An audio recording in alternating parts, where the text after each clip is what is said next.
Il fait très chaud et nous bénissons le Seigneur pour la température. La Bible dit, il est dans les cieux et il fait tout ce qu'il veut.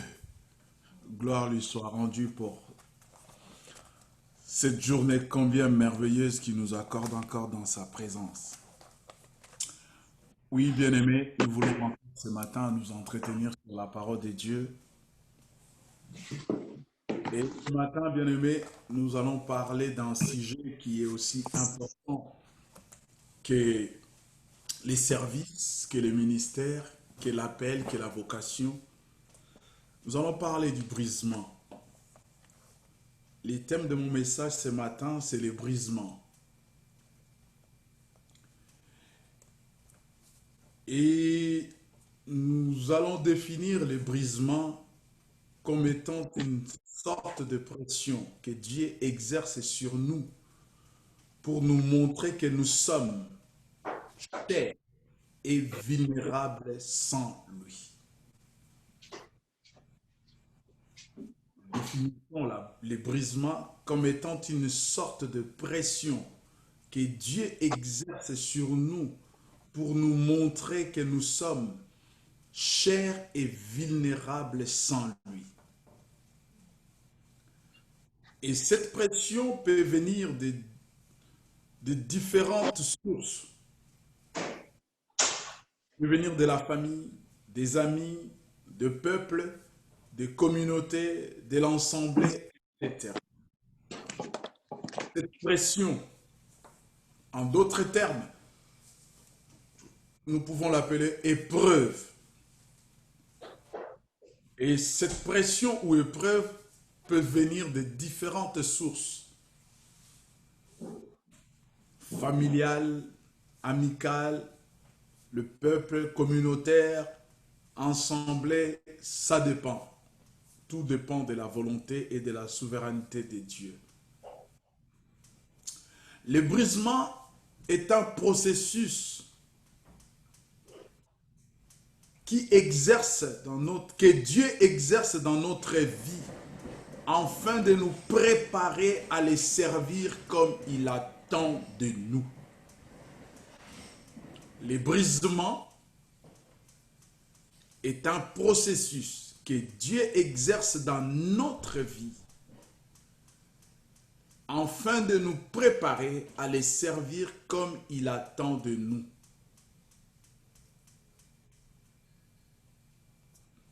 Le brisement, c'est la mort de moi. C'est la mort de moi. C'est la mort de mon homme intérieur. Il laisse la place à la vie de Dieu. Le brisement, c'est la mort de l'homme intérieur, de l'homme animal, qui laisse la place à la vie de Dieu. Et sur ce sujet, bien-aimés, nous allons prendre 2 ou 3 exemples dans la parole de Dieu. Et en cela, nous allons lire rapidement dans le livre d'Exode au chapitre 2, à partir du 10e verset. Nous allons prendre l'exemple de Moïse, de Pierre et d'Élie, peut-être de Job. Mais rapidement, nous allons prendre ces 3 exemples pour nous aider à pouvoir développer ce que le Seigneur nous donne ce matin. Exode chapitre 2, verset 10 à 14.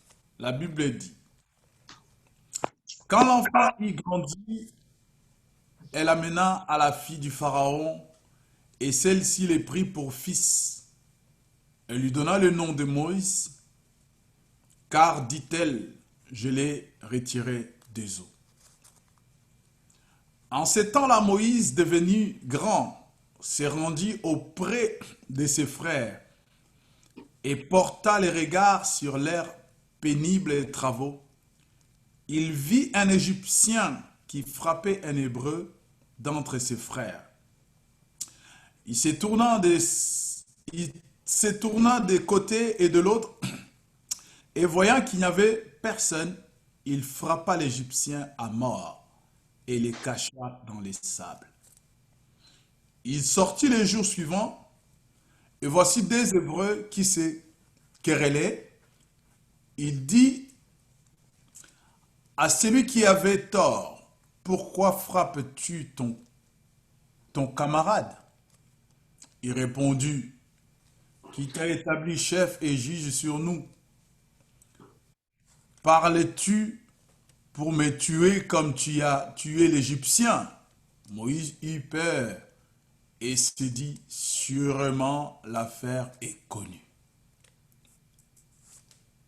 Bien-aimés dans les seigneurs, vous connaissez l'histoire de Moïse. Moïse, c'est ce jeune homme hébreu qui va naître en Égypte pendant l'esclavage. Et dans cette période, il y avait un plan. Les Égyptiens, voyant que les Hébreux commençaient à devenir forts, et pour les éradiquer, il y avait un décret qui avait été signé comme quoi on devrait tuer tous les enfants mâles nés. Et Moïse a été caché par sa mère, et découvert par la fille du Pharaon. Et la fille du Pharaon qui la confiera à sa mère sans le savoir. Et la Bible dit, lorsque Moïse grandit, sa mère la porta à la fille du Pharaon. Et c'est comme cela que Moïse a vécu dans la cour royale. Toute sa jeunesse, il l'a passé dans la cour royale. Il a été éduqué, enseigné. Il a reçu l'éducation, l'instruction d'un prince. Et une fois, comme ça, il sort dans la rue, il voit un Égyptien qui maltraite un Hébreu. Là, il était déjà au courant qu'il n'était pas Égyptien, c'est un Hébreu adopté. Et Moïse commence à manifester maintenant son patriotisme, son affiliation. Et il défend ses Hébreux en tuant l'Égyptien. Et le lendemain, la Bible dit, passant, il voit encore des Égyptiens entre eux qui se disputent. Il s'approche, il pose la question, qu'est-ce qui se passe, pourquoi c'est là? Et la Bible dit, celui qui était en tort, il dit à Moïse, quoi, tu es là encore pour me tuer et faire comme tu as fait avec l'Égyptien? Et sur cette parole, Moïse y peur. Et la Bible dit, il a fui. Bien-aimés dans les Seigneurs, il y a une chose ou deux choses que j'ai constatées dans la vie de David, dans la vie de Moïse, pardon, dans ce que nous venons de lire. La Bible dit, premièrement, il a tué l'Égyptien. Et deuxièmement, il intervient parce qu'il voit deux Hébreux en train de disputer. Qu'est-ce que Moïse fait à ce moment? Premièrement, il se fait justice lui-même. Deuxièmement, il veut s'établir chef et juge. Quoique il avait la vocation, quoique il avait l'appel. Mais lorsque nous lisons ces choses, nous pouvons constater que les temps n'étaient pas encore arrivés. Mais malgré cela, Moïse, il le fait quand même. Qu'est-ce que Moïse fait? Il s'autoproclame, il exerce un appel qui est déjà dans son inconscience, mais il l'exerce dans son humanité. Un appel peut-être qui est dans sa tête, voyant sa position de prince, et peut-être ayant des projets dans sa tête, vit ma position, je pense que je suis en même de délivrer mon peuple. Parce que je vois le roi. Le roi, c'est mon grand-père et je suis le prince. Je peux aller le voir, négocier le départ de mes compatriotes, comme je vécu dans sa maison, comme je suis dans sa maison. Cela pourrait être possible. Et maintenant, je dois commencer à exercer mon autorité, à m'affirmer, à me confirmer et à m'opposer maintenant. Et Moïse s'autoproclame. Bien-aimé, c'est ce qui arrive très souvent dans nos milieux. Tu peux avoir l'appel de Dieu, tu peux entendre l'appel de Dieu, tu peux avoir la vocation, tu peux même commencer déjà à exercer, bien-aimé. Mais si le temps n'est pas encore arrivé, croyez-moi, bien-aimé, tu dois passer par les brisements. Et les brisements, c'est dans le plan de Dieu. Laissez-moi vous dire une chose, tu ne peux pas servir Dieu si tu n'es pas passé par les brisements. Quoi qu'il arrive, ton passé t'atteindra. Quoi qu'il arrive, tu dois, si tu es appelé, enfant de Dieu, à servir le Seigneur dans un domaine spécifique, dis-toi que le Seigneur te brisera pour pouvoir te laisser et te donner l'autorité à exercer ce ministère ou ce service à laquelle il t'appelle. Et nous voyons Moïse qui s'autoproclame. Et devant cela, bien-aimé, il s'autoproclame juge et défenseur. Et qu'est-ce qui arrive? On le rappelle son passé. Et par rapport à cela, la Bible dit, Moïse s'en alla. Il va quitter la cour royale pour aller dans le désert de Madian. Et dans le désert de Madian, c'est là où Moïse deviendra berger. C'est là où Moïse rencontrera sa femme, premièrement. C'est là où Moïse rencontrera sa femme, dans le désert. Sa femme, c'est la fille de berger. Elle vient puiser de l'eau, et j'aimerais que nous lisons cela. C'est dans dans Exode 2, à partir du 16e verset. Les sacrificateurs de Madian avaient 7 filles. Elles vinrent puiser de l'eau et remplir les auges pour faire boire les troupeaux de leur père. Mais les bergers arrivèrent et les chassèrent. Alors Moïse s'éleva, prit leur défense et fit boire leurs troupeaux. Alléluia. Bien-aimés, nous voyons Moïse actif, Moïse agissant, Moïse défenseur.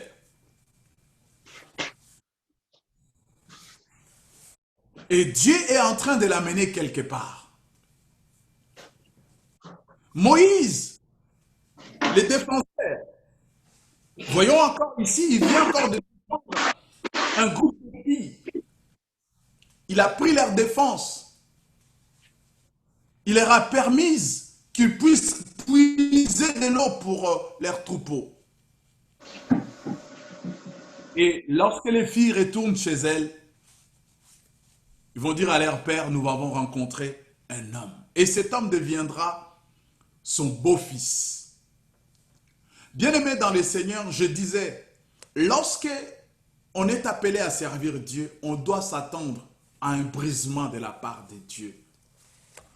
Moïse, croyant ou croyait servir le Seigneur avec la sagesse et l'intelligence acquises dans la maison de Pharaon, Moïse croyait servir le Seigneur avec toutes les possibilités, tous les avantages qu'il avait tout en étant dans la maison du Pharaon.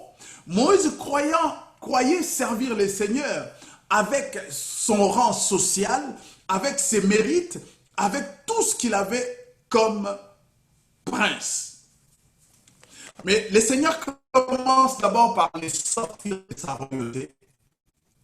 Il est dans les airs. Et c'est dans les déserts, bien-aimés, que le Seigneur commence à forger Moïse.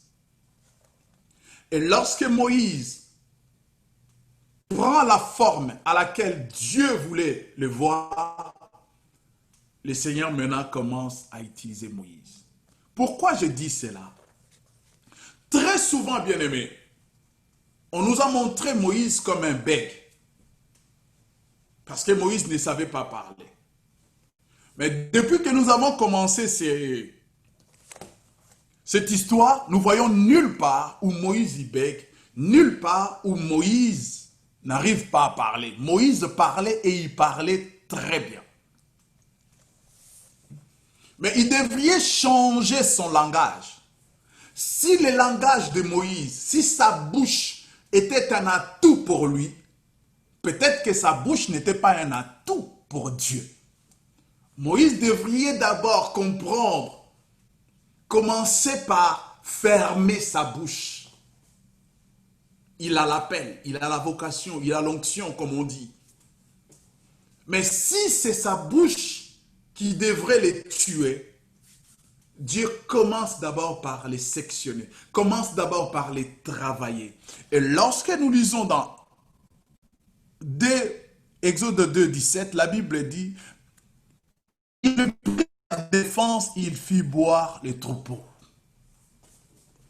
Est-ce qu'il prit leur défense physiquement? Est-ce que verbalement? Je pense que les deux. Et cet homme était habile. Cet homme était capable. C'était un jeune homme. Il avait 40 ans. D'ailleurs, Moïse, il a passé 40 ans en Égypte. Il a passé 40 ans dans les déserts. 40 ans dans... Il a passé 40 ans dans les déserts de Madian, oui. Il a passé 40 ans dans les déserts avec les enfants d'Israël. Il a vécu 3 fois 40 ans. Et la vie de Moïse a été de 120 ans. À la fin de sa vie, lorsque vous lisez, vous verrez qu'il a vécu 120 ans.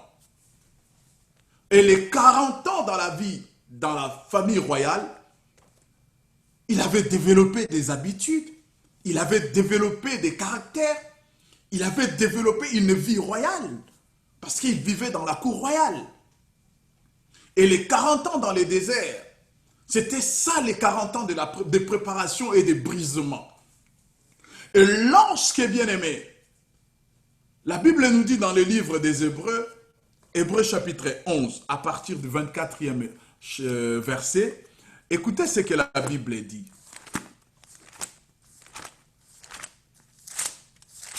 La Bible dit ceci. C'est par la foi que devenu grand, Moïse refusa d'être appelé fille de la fille de Pharaon, aimant mieux être maltraité avec le peuple de Dieu que d'avoir la jouissance éphémère du péché. Il estimait en effet que l'opprobre du Christ était de plus grande richesse que les trésors de l'Égypte, car il regardait plus loin vers la récompense. C'est par la foi qu'il quitta l'Égypte sans craindre la fureur du roi, car il tint ferme comme voyant celui qui est invisible. Malgré cela, bien-aimés, les faits et gestes de Moïse sont répertoriés dans l'école de la foi. La Bible dit que c'est par la foi qu'il quitta. Mais lorsque nous lisons dans Genèse, nous ne voyons pas vraiment la foi. Nous voyons l'instinct, l'homme qui veut sauver sa peau. Oui, bien aimé, peut-être que tu ne sais pas. L'appel que tu as dans ta vie, l'appel que tu as dans ton cœur, la voix de Dieu, le ministère, les services que Dieu t'a donné est comme un métal et Dieu est comme un aimant. Cet appel, cette vocation, toi tu es comme un métal, ta vie est comme un métal et l'appel est comme un aimant. Et l'aimant attire le métal partout où il veut. Que le métal soit content ou pas content, que le métal le veuille ou pas, ils vont s'attacher, il va s'attacher à l'aimant. C'est comme cela, bien-aimé. Aujourd'hui, on peut se poser la question de savoir, mais est-ce que réellement Dieu m'a appelé? Oui, Dieu t'a appelé. Est-ce que Dieu m'a appelé de les servir tel que je suis? Oui, Dieu t'a appelé de les servir tel que tu es. Est-ce que Dieu m'a appelé de les suivre? Oui, la Bible dit, venez tel que vous êtes. Mais la Bible ne nous dit pas de rester tel que nous sommes. Venez tel que vous êtes. Tel que vous êtes, oui, nous venons. Mais le travail, c'est Dieu qui le fait. Et je le disais, Dieu nous brise parce que Dieu a un projet pour nous. Parce que Dieu nous veut tel que lui, il attend de nous. Dieu ne nous veut pas tel que nous attendons de nous, tel que nous voulons les servir, mais il attend de nous que nous puissions ressembler à son appel. Et en cela, Dieu nous fait passer des pression. C'est une pression que Dieu exerce sur nous pour nous montrer que nous sommes humains et la chair, vulnérables sans lui. Moïse, s'il serait resté en Égypte, s'il n'allait pas être condamné, certainement, il allait subir la peine de mort. Prince, jugé et condamné. S'il n'avait pas quitté l'Égypte, certainement, il aurait eu des problèmes avec les Israélites, il aurait eu des problèmes avec les Égyptiens. Et c'est à ce moment-là, bien-aimé, cette pression s'est exercée sur lui. Moïse est parti. Il est parti vivre dans les déserts. Et c'est dans les déserts que Moïse a commencé à réaliser que ses capacités ne sont pas les capacités de Dieu. Son intelligence n'est pas l'intelligence de Dieu. Ses voix ne sont pas les voix de Dieu. Ses pensées ne sont pas les pensées de Dieu. Et lorsque le Seigneur lui apparaîtra dans le buisson ardent, il lui parlera. La première des excuses de Moïse, je ne sais pas parler. Bien-aimés, croyez-vous, dans Exode, chapitre 2, Moïse, avant de tuer cet Égyptien, il est parti la bouche fermée. Et dans le verset 16 à 17, il a défendu ces femmes la bouche fermée. Moïse savait bel et bien parler. Mais il avait un travail à faire avec sa bouche.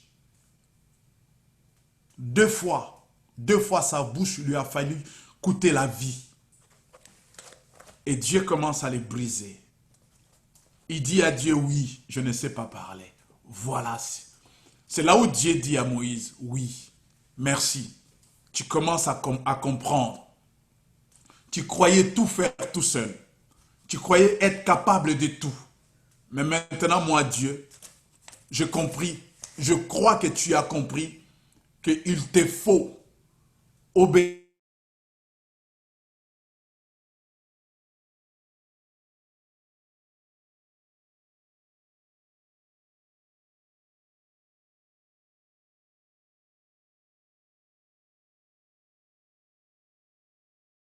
Mais dans ton appel, Dieu va te disposer quelqu'un, même de moins intelligent que toi, pourvu qu'il soit là, parce que Dieu veut qu'il soit là, pour exercer ce pour lequel Dieu l'a appelé à être là. Moïse savait parler, mais ce n'était pas à lui de parler devant Pharaon. Pharaon n'allait pas comprendre son langage. Il allait parler à Pharaon avec une expression royale et tout. Non, à ce moment-là, il fallait quelqu'un de la cité, un wesh-wesh pour lui parler comme un wesh-wesh. Et ce wesh, c'est Aaron, un esclave. C'était une affaire entre le roi et les esclaves. Toi, tu es prince, tu n'as pas vécu l'esclavage. Tu n'as pas été dans les camps de concentration. Tu n'as pas été là où on fabriquait les pierres. Tu n'as pas été là où on fabriquait tout ce qu'il fallait. Tu n'as pas subi la corvée. Non, toi, ta bouche va rester fermée. Dieu t'appelle peut-être à aller apporter l'évangile dans une cité, dans un quartier. Mais toi, tu connais, tu as plein de versets, mais Dieu ne veut pas que ça soit toi. Il veut que tu sois un simple chemin, un simple tremplin par qui quelqu'un passera pour pouvoir atteindre ces cités. Et cela, la plupart des temps, bien aimés, ces choses ne sont pas comprises. Voilà pourquoi nous butons devant les obstacles et nous n'arrivons pas. Parce que Dieu, dans son plan, Moïse, il a vécu dans le palais royal, il a vécu dans la cour royale, mais ce n'était pas à lui d'aller voir, d'aller parler en termes d'esclaves. C'était à un esclave d'aller exposer les souffrances des esclaves, dire réellement, laisse partir le peuple de Dieu dont je fais partie.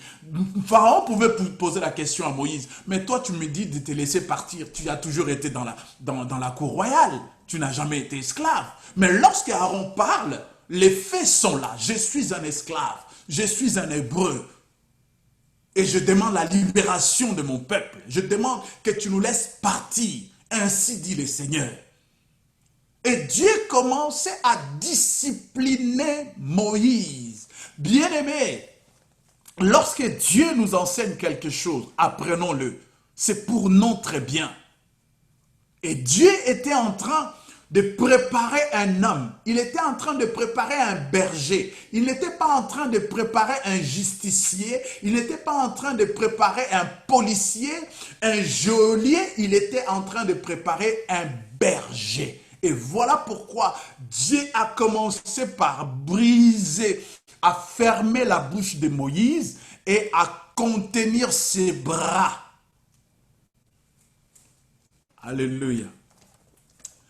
Bien-aimé, et Moïse, lorsqu'il reçoit la mission, lorsqu'il comprend la vision et il sort, Aaron arrive, il le laisse libre accès, les champs libres à Aaron d'agir comme un porte-parole. Voilà pourquoi, bien-aimé, même dans ce que nous avons vu le samedi, dans l'exercice du ministère, il est très important que chacun exerce dans les sphères où Dieu l'appelle. Et nous prions le Seigneur pour que chacun de nous puisse exercer son appel dans les sphères où Dieu le veut, où Dieu le place pour qu'il évolue, pour qu'il excelle. Et lorsque Aaron se présente, le deux, il se présente devant Pharaon, il parle à Pharaon. Ce n'est pas que Moïse était bègue. Moïse parlait, mais son langage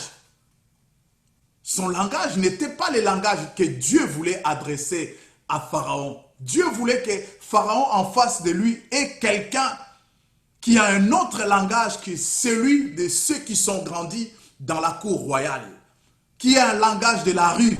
Paul il dit d'ailleurs, avec les juifs, j'étais comme juif, avec les païens, j'étais comme païen. C'est ça, bien-aimé, c'est s'assimiler à une catégorie de personnes, c'est s'assimiler à un groupe d'individus pour pouvoir leur apporter la pensée de Dieu. Tu ne peux pas aller, bien-aimé, tu ne peux pas aller, je donne un exemple parce que là je connais un peu, tu ne peux pas aller dans mon pays, dans un quartier reculé de Kinshasa, leur parler dans un français un peu académique, personne ne te comprendra. Peut-être que tu auras personne. Mais Dieu veut que toi, même avec ton français de l'Académie française, que tu aies quelqu'un à qui Dieu a donné aussi la grâce d'apporter quelque chose et c'est quelqu'un à tes côtés, tu l'amèneras. Toi, tu es juste un tremplin pour que cette personne puisse atteindre ce quartier reculé de Kinshasa. Nous voyons, bien aimé, le deuxième personnage, c'est Pierre. Nous lisons Luc chapitre 22. Luc chapitre 22. Nous lisons le verset 54 à 62. Après être emparés de Jésus, ils l'amenèrent et le conduisirent dans la maison du souverain sacrificateur. Pierre suivait de loin. Ils allumèrent du feu au milieu de la cour et s'assirent. Pierre s'assit au milieu d'eux. Une servante qui les vit assis devant le feu, les fixa et dit, cet homme était aussi avec lui.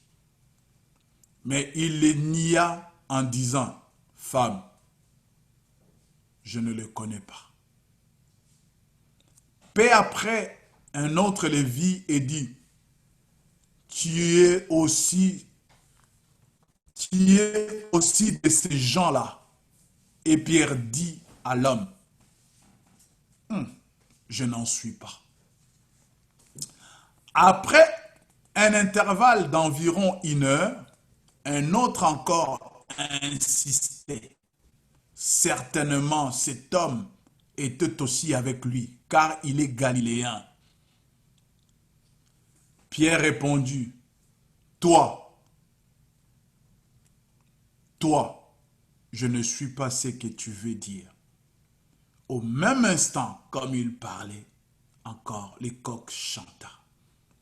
Le Seigneur se retourna et regarda Pierre, et Pierre se souvint de la parole que le Seigneur lui avait dite. Avant que les coqs chantent aujourd'hui, tu me renieras 3 fois. Il sortit et dehors, il pleura amèrement. Les hommes qui tenaient Jésus se moquèrent de lui et les frappaient. Ils voilaient le visage et l'interrogeaient en disant, devine qui t'a frappé. Alléluia. Bien-aimés, nous voyons cet homme Pierre. Pierre, ce n'est pas n'importe qui. Pierre, dans la préscience de Dieu, c'est lui qui devrait recevoir les clés de l'Église. Nous le voyons, bien-aimés, cet homme, il était avec Jésus. Je crois et je suis certain, cet homme dans sa démarche, il était sincère. Mais qu'est-ce qui lui arrive? Bien-aimé, même avec toute la volonté du monde, lorsqu'on n'est pas passé par le brisement, lorsqu'on n'a pas encore compris qu'on ne sert pas Dieu dans la chair, nos qualités ne comptent vraiment pas pour servir Dieu. Nos rangs sociaux n'ont rien à voir pour servir Dieu. Notre couleur de peau, notre expression, notre argent ne compte vraiment pas pour servir Dieu. Bien-aimé, lorsqu'on n'a pas compris ces choses, il ne faut pas entrer dans le ministère. Pierre, il croyait servir le Seigneur avec hargne, avec toute la volonté, avec tout ce qu'il était. Mais il ne savait pas que c'était les choses de l'esprit. Les choses de l'esprit ne s'exercent pas dans la chair. La Bible dit, celle-ci a des désirs contraires à celui de l'esprit. Et cet homme qui s'engage, bien-aimé, Pierre, lorsque nous lisons dans Matthieu chapitre 16, verset 16, c'est Pierre, lorsque Jésus pose la question, au dire des gens, qui dites-vous que je suis? C'est Pierre qui a la révélation. À notre époque, aujourd'hui, Pierre, c'est les frères qu'on appelle les TTS. Trop spirituels. Il connaît tout. Il peut te citer toute la parole de Dieu, tous les versets de la Bible. Pierre, il avait la révélation.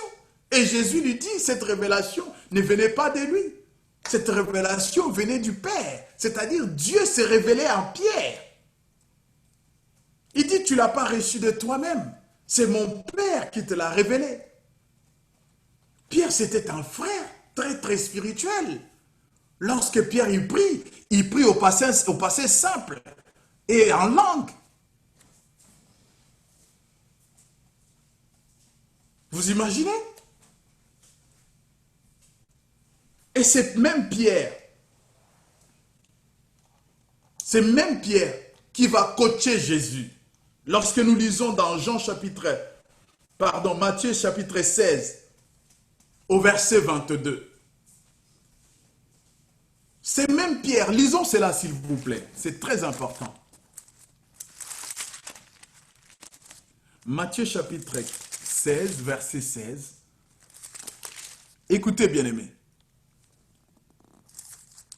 Simon-Pierre répondit, je commence au verset 15. Mais vous, leur dit-il, qui dites-vous que je suis? Simon-Pierre répondit, tu es le Christ, le Fils du Dieu vivant. Jésus reprit la...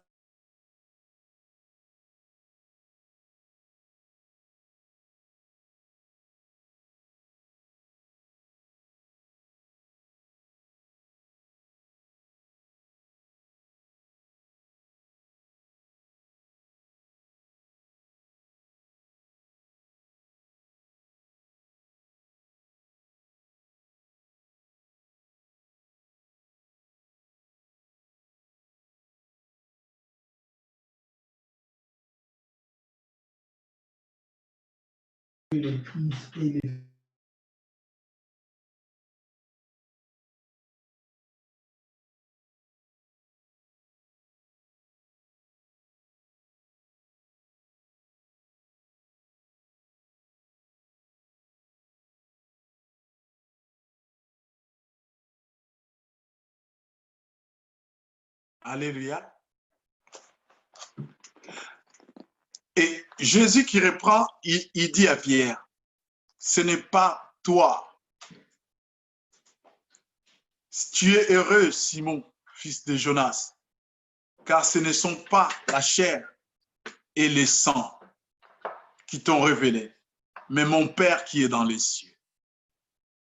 Je disais, bien aimé, au verset 22, écoutez, Pierre lui prie à part et s'est mis à lui faire des reproches en disant, à Dieu ne plaise, Seigneur, cela ne t'arrivera pas.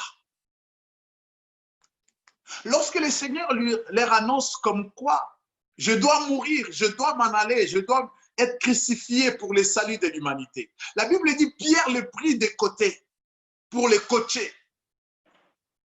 Ce n'est même pas pour l'encourager, mais pour le coacher. Non, il ne faut pas être fataliste, il ne faut pas être négativiste. Non, tu ne mourras pas, cela n'arrivera pas. On a tellement besoin d'un libérateur et tu es ce libérateur-là que nous, on attendait. Tu ne mourras pas, cela n'arrivera pas. Calme-toi, nous, on est là, on va défendre le mouvement d'ambition, on va défendre notre cause. Tu es là, tu ne mourras pas. Et Jésus qui dit à Pierre, arrière de moi. Tu ne comprends pas les plans de Dieu. Tu ne comprends pas la volonté de Dieu. Et le même Pierre, fougueux, le même Pierre, toujours en mouvement, c'est un frère qu'on voit partout. Il est à l'accueil, il est à la chorale, il est partout à la prédication, à l'intercession. Il est partout, c'est un frère, il touche à tout. Et ses frères, lorsqu'il est dans des discussions, il n'aime pas qu'on joue avec le nom de Jésus. Il est capable même de se battre. Il est capable de tuer quelqu'un pour le nom de Jésus. C'est Pierre.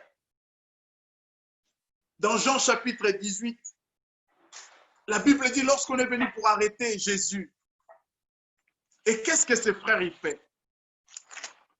Il ne se retient pas, parce que cela est en lui. Jean 18, verset 10. La Bible dit, Simon-Pierre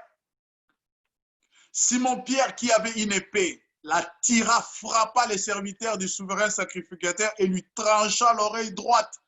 Le nom du Seigneur était Malchi. Le nom du serviteur, pardon, était Malchi. Simon-Pierre, il est fougueux. Lui, moi, j'aime pas qu'on joue avec le nom de Jésus.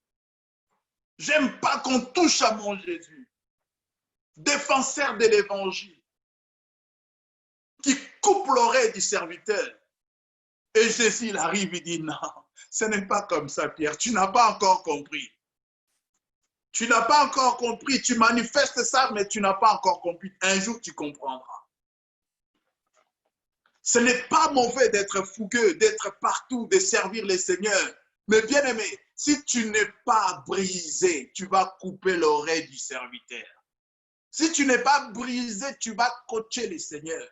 Si tu n'es pas brisé, bien aimé, tu vas les regarder de loin, croyant les servir, alors que tu lui avais juré fidélité. Mais tu vas lui regarder de loin. Tu auras même peur d'une femme. Tu auras peur des gens que toi, tu devrais normalement dominer. Parce que tu n'as rien compris. C'est même Pierre, bien-aimé, timoré, qui va régner les seigneurs. Un déséquilibré. Il ne sait pas au juste qu'est-ce qu'il veut. C'est même Pierre, dans Jean 11, 16. Écoutez ce que Pierre dit. Jean 11, 16. Circé, Thomas appelé Didyme, dit aux autres disciples, allons nous aussi enfin de mourir avec lui. Gardez cela, mais lisons par contre Marc 14, 54. Marc 14, 54. Marc 14, 54. Marc 14, 54 dit ceci. Pierre les suivit de loin, juste dans l'intérieur de la cour. C'est ce que nous avons lu tout à l'heure. Timoré, indécis. Il ne sait pas prendre de décision devant une situation sanitaire. Il prend la décision de régner les seigneurs alors qu'il avait été averti. Oui, tu n'es qu'un homme. Je ne sais pas, bien-aimé. Peut-être qu'à l'heure actuelle, tu te plains, tu te poses des questions. Pourquoi telle chose m'arrive? Oui, il y a des choses qui t'arrivent pour te briser. C'est des pressions, c'est des épreuves que le Seigneur met devant toi pour te briser. Si tu viens avec ta mentalité, avec ta façon de voir et de concevoir les choses, tu peux croire que c'est toi qui fais les choses. Et le Seigneur, il veut te faire comprendre, ce n'est pas toi. La Bible dit, ce n'est ni par force ni par puissance, mais par mon esprit. Ce n'est ni par force ni par intelligence. Ce n'est ni par force ni par les capacités humaines. C'est par mon esprit. L'œuvre de Dieu se fait avec l'esprit du Seigneur. Voilà pourquoi le Seigneur dit aux disciples, avant de s'en aller, d'attendre d'être baptisés, de recevoir une puissance d'en haut, le Saint-Esprit survenant sur vous, et vous serez mes témoins. Et dans d'autres versions, lorsque nous lisons dans Jean 11, 16, bien-aimés, dans Marc 54, dans Matthieu 16, nous pouvons croire que c'est Pierre seulement qui a régné les seigneurs. Mais non, bien-aimés, tous les disciples, lorsque Jésus est appelé pour aller voir Lazare, bien-aimés, tous les disciples ont dit qu'ils vont aller mourir avec lui. Mais quand arrive après Golgotha, Jésus se retrouve seul, avec Pierre bien sûr, mais au loin. C'est la paix qui nous arrivait, bien-aimés. Les épreuves qui t'arrivent en tant qu'enfant de Dieu, en tant que serviteur de Dieu, pose-toi la question, pourquoi cela t'arrive-t-il? Est-ce que c'est juste pour miser la galerie? Ou c'est juste parce que... Non, pose-toi la question, c'est pourquoi. Dieu veut te passer par là, pour que tu reconnaisses que sans Dieu, tu n'es rien. Oui, bien aimé, des fois, nous avons cité Job. Job n'a pas insulté Dieu. Mais rappelez-vous, bien aimé, Job, il a maudit les jours de sa naissance. Oui, Job, il a maudit les jours où il est né. L'homme intègre. Cela t'arrive, bien aimé, parce que Dieu veut te faire comprendre que sans lui, tu ne peux rien. Sans lui, tu es limité. Et lorsque nous lisons ces choses, bien aimées, nous pouvons comprendre que nous avons intérêt à nous abandonner à Dieu. Lisons Jean 21 pour comprendre comment Pierre Jean 21 à partir du 15e verset.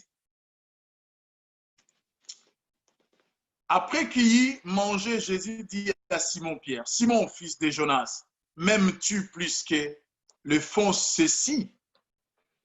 Il lui répondit, oui Seigneur, tu sais que je t'aime. Jésus lui dit, prends soin de mes agneaux. Il lui dit une seconde fois, Simon, fils de Jonas, m'aimes-tu?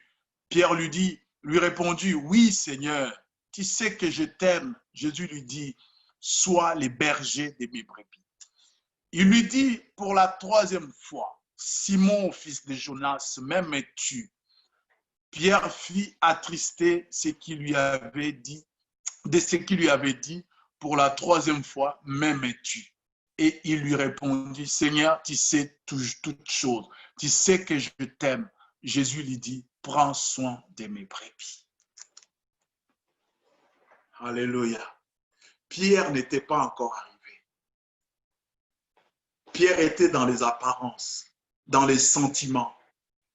Il pensait tromper l'Esprit du Seigneur. Mais l'Esprit du Seigneur est parti jusqu'à l'attrister. Il l'a amené jusqu'au bout pour qu'à l'enfin qu'il reconnaisse que le Seigneur, il connaît toutes choses. Bien-aimé, personne ne te connaît mieux que Dieu. C'est même Pierre, lorsque vous lisez Actes des Apôtres et les Épîtres, vous le voyez changer. Il a eu peur d'une femme, d'un homme. Il a eu peur dans la cour royale. Mais c'est lui qui s'est levé les jours de la Pentecôte. Parce qu'il était brisé. Il avait laissé la place à l'Esprit de Dieu. Les pierres étaient mortes. Les Céphas étaient morts. Maintenant, c'est l'Esprit de Dieu qui vivait en lui. Même Paul, bien-aimé, cet homme n'était pas un païen. Les Juifs ne sont pas des païens. Mais lui croyait servir le Seigneur avec ses capacités, avec son intelligence et sa compréhension des choses. Mais lorsqu'il rencontre sur le chemin de Damas, il rencontre celui qui brise et il nous appelle à lui. Et cette pierre est tombée sur lui. La Bible dit, cet homme était changé.